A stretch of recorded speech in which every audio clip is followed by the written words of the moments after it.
Okay, good morning, guys. We are going to be working here on our disk method yet again, 7.3a. And yesterday we rotated everything about the x-axis, and today we are going to be rotating about the y-axis, all right? So I have my area drawn. It's the same area, it's just more vertically orientated today. And we are going to do the same exact thing today that we did from yesterday. We are going to actually graph our area region, which I already have there. And once we graph our area region, we are going to draw a rectangle in the area region perpendicular to the axis of rotation. So because I'm rotating the y-axis, I will have my rectangle perpendicular to the y-axis. And remember, you can draw these rectangles wherever your heart desires, okay? You can do them wherever you want.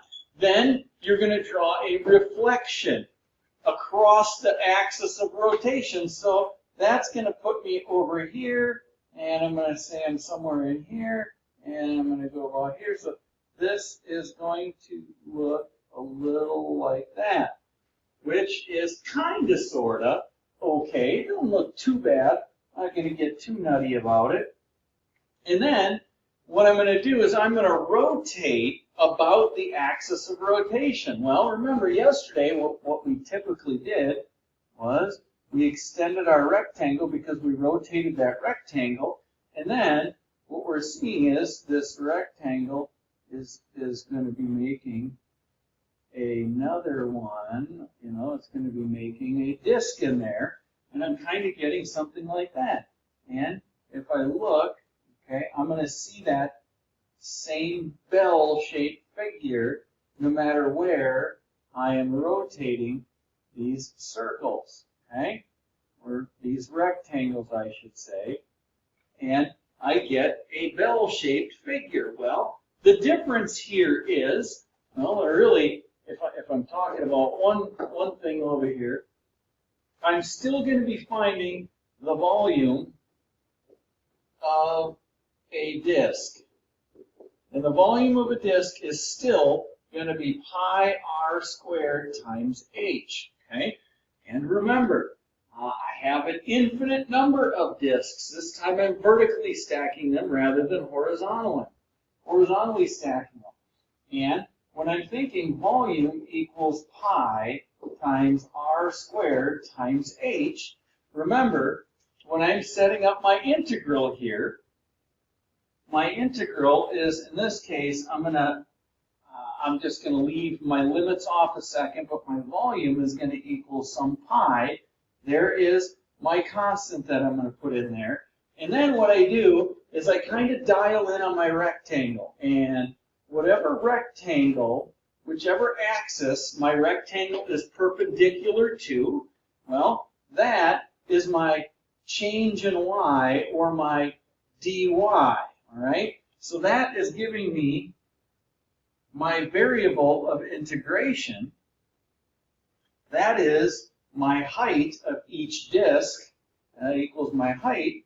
And then I still need my radius. Well, what the heck is, what color do I want? I'm going to go fuchsia. I still need my radius. And remember, my radius is going to be squared. And my radius is actually the size of that rectangle. And when I'm looking at this is my radius, and my radius is going to equal, my r is actually going to equal, in this case, because I'm a dy, my function x is going to have to be solved as a function of y. Okay, so my radius is actually f of y, so I'm going to put my f of y in here to get my total volume, okay? Because as I am cruising along here, underneath my volume equals pi times my radius, that's my f of y function again. I got to square that, times my dy is my height. So I'm finding the area of each one of these disks independently right here. But when there's a whole bunch of them, what I'm going to do is I'm going to go from the beginning to the end of all those disks. So I'm going to start at C and I'm going to end at D. So my integral is going to go from C to D because there is an infinite number of disks that are going to be stacked from C to D. And what that does is when I'm thinking about rotating about the y-axis, using disks, and I'm just going to qualify this as using disks because after the AP test, we're going to do a different one. But if I'm rotating about the y-axis, everything about my integral function is in terms of y because my height is perpendicular to the y-axis, or my thickness is going to be there. So let's jump in here and let's do a problem. Well, some of these are a little bit different. And when I'm looking at x equals 1 minus y squared, okay, a lot of times that just tells me I am going to be going a dy, and whenever I'm rotating about the y-axis, this is communicating to me, let's make this a dy. Well, I need to be able to see my functions. My functions are going to be bounded by 1 minus y squared, x equals 0, and y equals 0. Well, here's my y equals 0. Here's my x equals 0. And I don't know if you remember about this, but from last year when you did some conics, if you did some conics last year in pre-cal, anytime y is squared, that's a horizontal parabola if y is squared and x is to the first power. And if that y squared is negative when solved for x, well, bottom line, that is telling me my parabola is opening to the left. So if I'm like, well, I can think about this. If x is 1, well, my y is going to be 0. And if y is 1, right up here, if I put a 1 in here, well, x is 1 minus 1, it's 0. So this is really a sideways opening parabola. And if I continued that parabola, I have my top half of the parabola, and I'm going to have a bottom half of my parabola. I really don't like how I did that line. And that. So this is actually going to keep going bigger and bigger, and it's going to keep going. But all I need is that bounded area. Okay? So once I have that bounded area, okay, and as well as this function right here, it's x equals 1 minus y squared. I'd be able to tweak this and go the other way if I wanted to as well, but I'm not. And what I'm going to do is I am going to revolve this little bugger about the y-axis. So I'm going to draw my height, or my rectangle, perpendicular to the y-axis. And what I'm going to do is I'm going to reflect that little bugger. And if I'm looking at this, okay, I can extend this circle, and I could say, and I got disks in there. Well, bottom line, when I'm taking this rotated volume as an integral, my volume is going to equal, remember, pi r squared h. This is how I'm finding the volume of each disk. And I always look at it as dh, or h is my dy, because that is going to be my thickness right here. Okay? So this dy dictates to me everything about this integral. Well, because it's dy, I need to look, where are my disks starting and where are they ending? So I'm integrating from 0 to 1. Please don't forget your pi in there. So I've dealt with my pi. I've dealt with my height. That's my thickness. Now I need my r, and I got to square that little bugger yet. Well, what is the height here? Okay.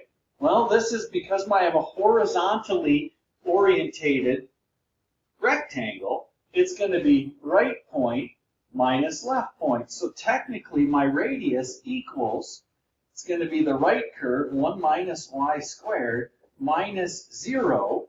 And because that minus 0 is gone, my radius is 1 minus y squared. 1 minus y squared. And that whole thing is going to be squared.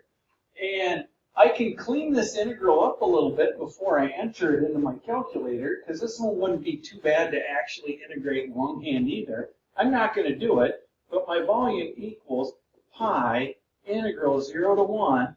And if I did want to type it in, I could type it in just like it looks there, or I could say this is 1 minus 2y squared plus y to the fourth dy. That's a bad fourth. But I could type that into my calculator. This one, or I could type in this one, and I can type that in, and I'm going to find out this volume is approximately equal to 8 pi over 15. You could call it the exact value in terms of pi, or if you want to be the decimal freak, you could call it 1.676, okay? And the way you're going to do that, the way I would type it in if I did, I would take a menu 45, and I would actually start over here, and I would say pi times, and then I would come down, and I'm integrating from 0 to 1, and inside there I'm going to give myself a parenthesis, and I'm going to say 1 minus y squared, and then I'm going to toggle outside of that, and I'm going to square my radius, tab, and I'm going to call it a dy, and I can get my 8 pi over 15, or I can come down and I can approximate that as a decimal as 1.676, and that's where that little bugger comes from, all right? So what we're going to do is we're going to come across, we are going to do yet another example, and I am going to revolve the area bounded by y equals 9 minus x squared. Okay, so that is basically, that is a parabola up here at 9, 0. It's going to be opening down, right?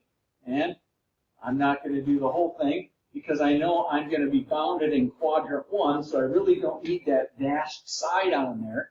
And I'm going to be y equals 0 and x equals 0, and this is the area in which I am revolving. And then I can see I'm revolving it about the y-axis. So when I revolve the y-axis, well, that's what gives me my reflection over here, like so. And once reflected, okay, oh, what did you not do here? You didn't draw your rectangle perpendicular to axis of rotation, because that's kind of a big deal. And then I can extend my rectangle over to the other side as if I'm revolving that.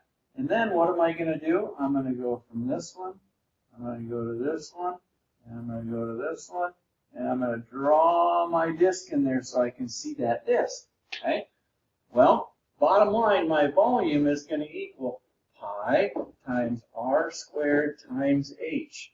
Well, my pi is always going to be there. My r squared is always going to be here. And my h is always going to be the axis, d whatever axis I am perpendicular to. So this is going to be a dy.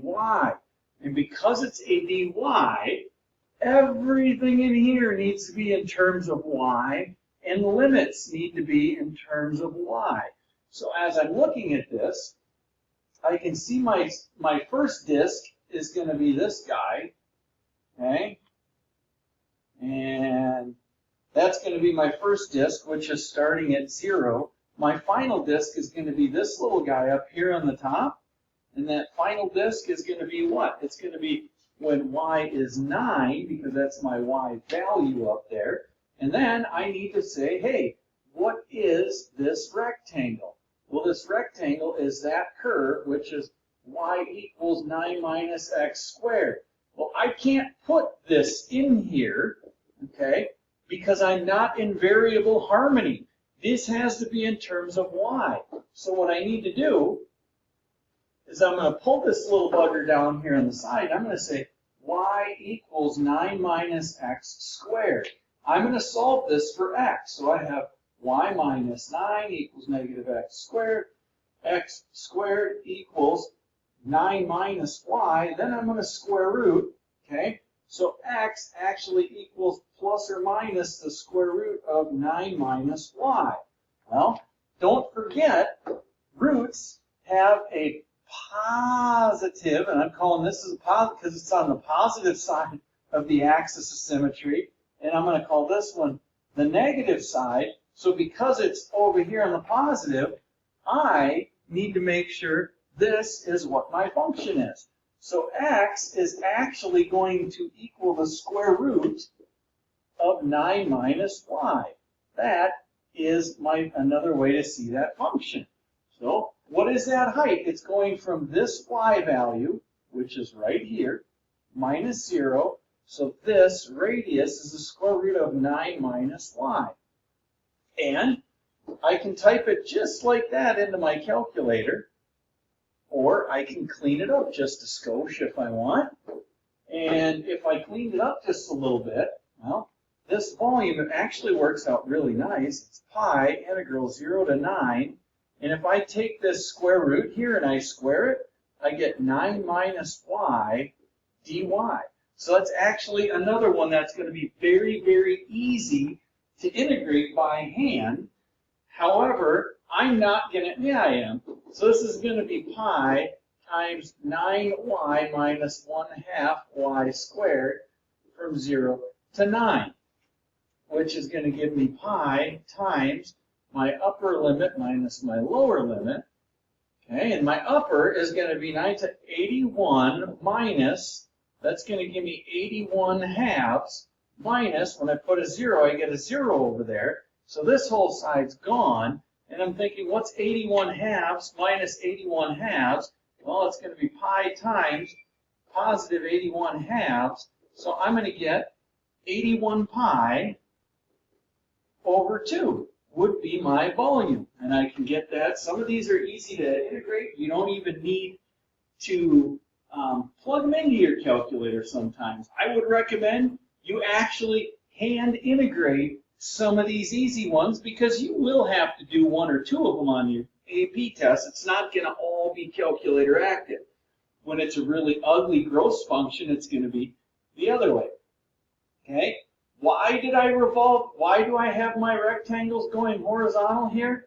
Because I rotated the y-axis. Your rectangles will always be drawn perpendicular to your axis of rotation, and whatever axis my rectangle is perpendicular to, it tells me my variable of integration. It's actually that straightforward.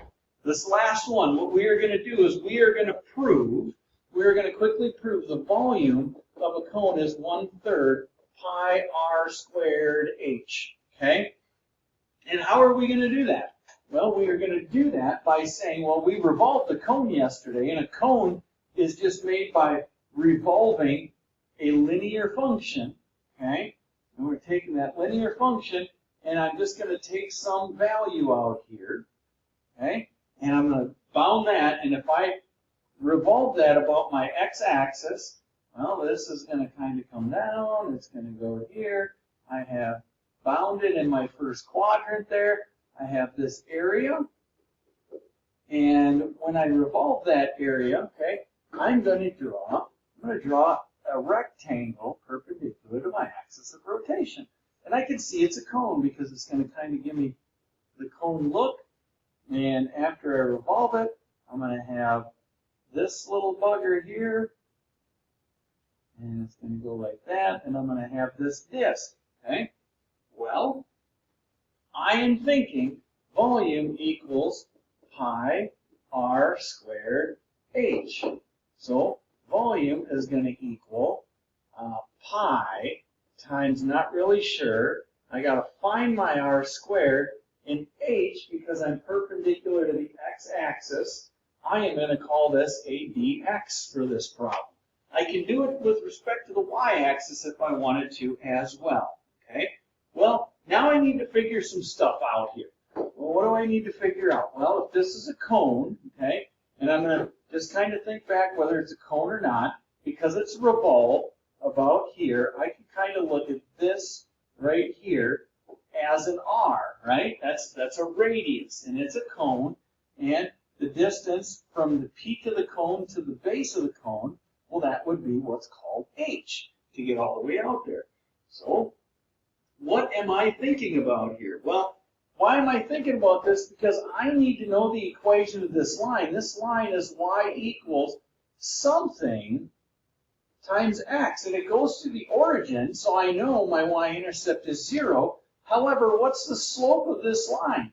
Well, the slope of that line is going to be rise, r, over run. So I'm going to rise and I'm going to run to get to there. It's going to be r over h. Now, it's important to understand r and h, they are not variables. R and h are constants. Okay, and it doesn't really matter what they are. They are the slope of that function. So this function actually equals y equals r over h. Well, if I think about my rectangles here, like I said, we have a dx, and I'm going to integrate from where to where? Well, if this is a horizontal distance, this is really h comma 0, isn't it? So I have to be integrating from 0 to h. And what is my rectangle? Well, it's going to be top minus bottom. Well, what is the name of this curve up here?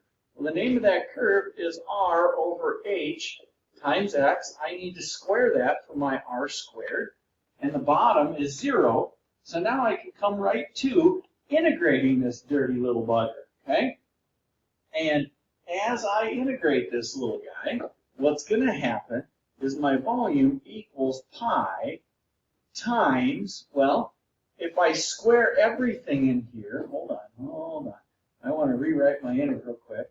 This is going to be my integral from 0 to h. If I square everything in there, that's really r squared over h squared, x squared, dx, right? Now I can integrate it, but remember, r and h are constants. They are not variables. They're constants. So this is going to equal, my volume is going to equal pi times, well, what is that going to be? That came from an x to the third, which is going to give me a 1/3 times that constant of r squared over h squared, right? And I'm going to evaluate that from 0 to h. Well, as I continue on here, my volume is going to equal, see, I'm going to take these constants out because I have no sum in there.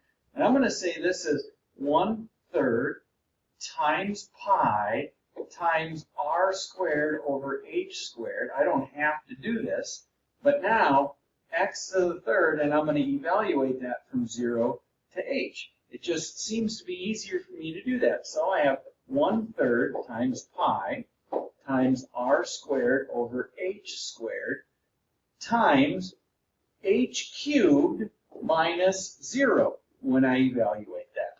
Well, check it out. This whole piece in here, this is all going to turn into just an h squared, isn't it? So in the end, this is just going to multiply times h to the third. Well, what do you notice? Well, I notice these h squareds are going to take this down to just an h. So I get 1/3 pi r squared times h is the volume of my cube. I want to say a cube, but it's the volume of my my cone. And that rounds us out for the day today. You should have all the tools in your toolbox to be able to do all of these homework problems. There's not that many, but please reach out if you have a question. And tomorrow we are going to be talking about what is called the washer method. And what's going to happen is these discs are now going to have holes in them, and they're going to be washers rather than solid discs. But that's tomorrow. Have a good day. Talk to you tomorrow.